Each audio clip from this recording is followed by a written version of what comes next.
మన జూమ్ లైన్లో కనెక్ట్ అయ్యారు కొట్టె మల్లికార్జున గారు, బీజేపీ యూత్ లీడర్. నమస్కారం అండి. నమస్తే సార్. నమస్తే. గత కొన్ని రోజులుగా చెప్పండి సార్, ప్రైమ్ లైన్ వీక్షకులకు అలాగే డిబేట్ లో పాల్గొన్నటువంటి మిత్రులందరికీ నమస్కారాలు సార్. గత కొన్ని రోజులుగా ప్రైమ్ లైన్ వేదికగా చూస్తున్నారు మీరు. అవినీతి దందా కాలేజీలో భర్తం పడుతున్నాం, అలాగే జరుగుతున్న కోట్లాది దందా, ఏదైతే కోట్లాది రూపాయలు బిజినెస్ చేస్తూ పట్టుబడిన విషయాన్ని కూడా వెలుగులోకి తీసుకొస్తున్నాం ప్రైమ్ లైన్ వేదికగా మీరు చూస్తున్నారు.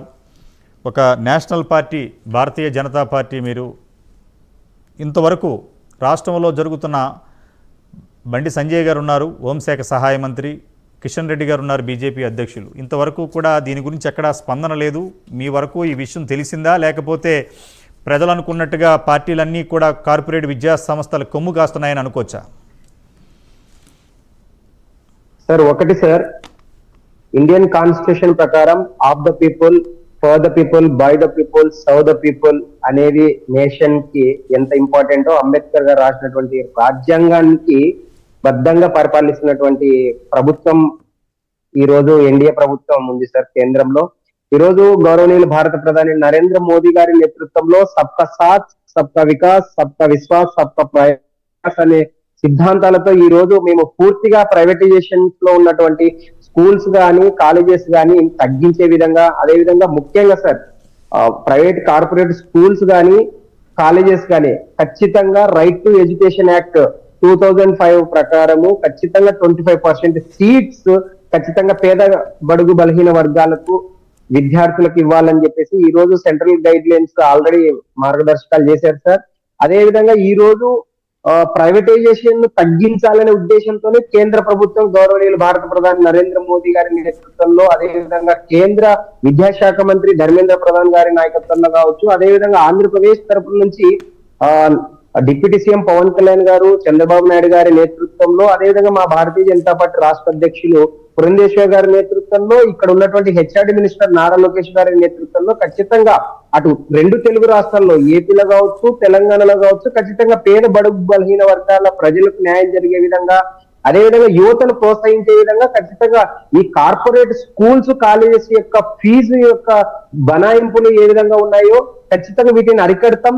ఖచ్చితంగా పేద బడుగు బలహీన వర్గాల పక్షాన మేము పోరాడతాం. ఖచ్చితంగా ఈ రోజు మా ప్రభుత్వం చూస్తే, కేంద్ర ప్రభుత్వం ఈ రోజు యువతను ప్రోత్సహించే ఉద్దేశంతో ఖచ్చితంగా కేంద్రీయ విద్యాలయాలను ప్రవేశపెట్టడం కావచ్చు, గురుకుల స్కూల్స్ ప్రవేశపెట్టడం కావచ్చు, స్కూల్స్ ప్రవేశపెట్టడం కావచ్చు, అదేవిధంగా మహాత్మా జ్యోతిబా పూలే ద్వారా ఈ రోజు పేద బడుగు బలహీన వర్గాలకు విద్యను అందించే ప్రయత్నం చేస్తున్నాం సార్. ఖచ్చితంగా కార్పొరేట్ స్కూల్స్ తగ్గించాలనే ఉద్దేశంతోనే ఏబి వాజ్పేయి గారి మానస పుత్రిక అయినటువంటి ఎయిమ్స్ కావచ్చు, మెడికల్ కాలేజెస్ కావచ్చు, ప్రాథమిక విద్య వాళ్ళకు అందిస్తే ఖచ్చితంగా పేద బడుగు బలహీన వర్గాల ప్రజలు ఆరోగ్యంగా తమ పిల్లల్ని ఉన్నత చదువు మల్లికార్జున గారు ఉద్దేశంతో ఈ రోజు సార్ ఎయిమ్స్ ఏర్పాటు చేయడంతో పాటు ప్రైవేట్ నేను ఒకటి అడుగుతున్నాను మిమ్మల్ని.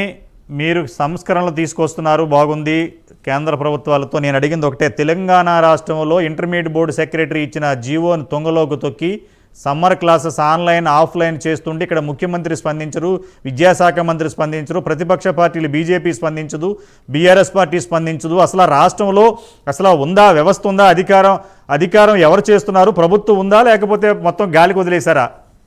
అది నేను అడిగే క్వశ్చన్ మిమ్మల్ని. బీజేపీ ఎందుకు స్పందించదు? తెలంగాణలో సార్ ఒకటి సార్, వాస్తవంగా తెలంగాణలో మేము ప్రతిపక్షంలో ఉన్నాము, కాంగ్రెస్ పార్టీ అధికారంలో ఉంది. దేశం మొత్తం మీదుగా మేము దాదాపు 21 రాష్ట్రాల్లో అధికారంలో ఉన్నాం. వాటితో పాటు 29 రాష్ట్రాల్లో అన్ని రకాల central government already schools colleges సంబంధించి అండర్ గైడ్ లైన్స్ ఆల్రెడీ మార్గదర్శకాలు పంపించడం జరిగింది సార్. ఖచ్చితంగా రాబోయే రోజుల్లో ఈ స్కూల్స్ కాలేజెస్ యొక్క ఫీజుల యొక్క బనాయింపులు తగ్గిస్తాం. ఖచ్చితంగా పేద విద్యార్థులకు విద్యను దూరం కాకుండా ఖచ్చితంగా యువతలో వాళ్ళ ఉన్నటువంటి టాలెంట్ గుర్తించి వాళ్లకు భవిష్యత్తులో ఎన్నో అవకాశాలు వచ్చే విధంగా ఖచ్చితంగా చూస్తాం. నా క్వశ్చన్కి మీ దగ్గర నుంచి ఆన్సర్ రాలేదు మల్లికార్జున గారు. నా క్వశ్చన్కి మీ దగ్గర నుంచి ఆన్సర్ రాలేదు. ఇక్కడ ఆన్లైన్ ఆఫ్లైన్ క్లాసులు కండక్ట్ చేస్తున్నారు, బీజేపీ ఎందుకు స్పందించట్లేదు, ఎందుకు యాక్షన్ తీసుకోవట్లేదు? దానికి సమాధానం చెప్పండి సార్.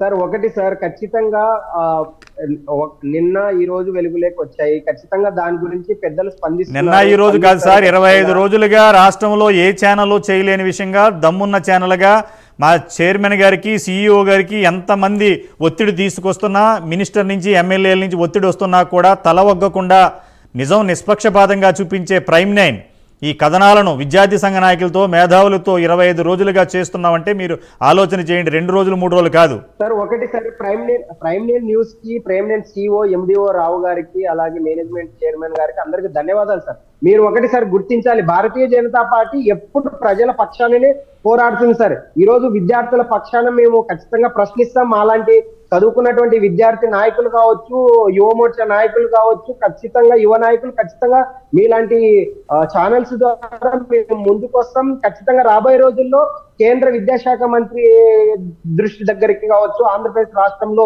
ఏపీ విద్యాశాఖ మంత్రి నారా లోకేష్ గారి దృష్టికి, అదే విధంగా ఈ కేంద్ర మంత్రి అయినటువంటి కిషన్ రెడ్డి మల్లికార్జున గారు, రాష్ట్రంలో ఉన్న కేంద్ర మంత్రి కిషన్ రెడ్డి గారు, బీజేపీ రాష్ట్ర అధ్యక్షులు బండి సంజయ్, ఒక్క నిమిషం సార్, ఒక్క నిమిషం తీసుకెళ్లి సమస్యల్ని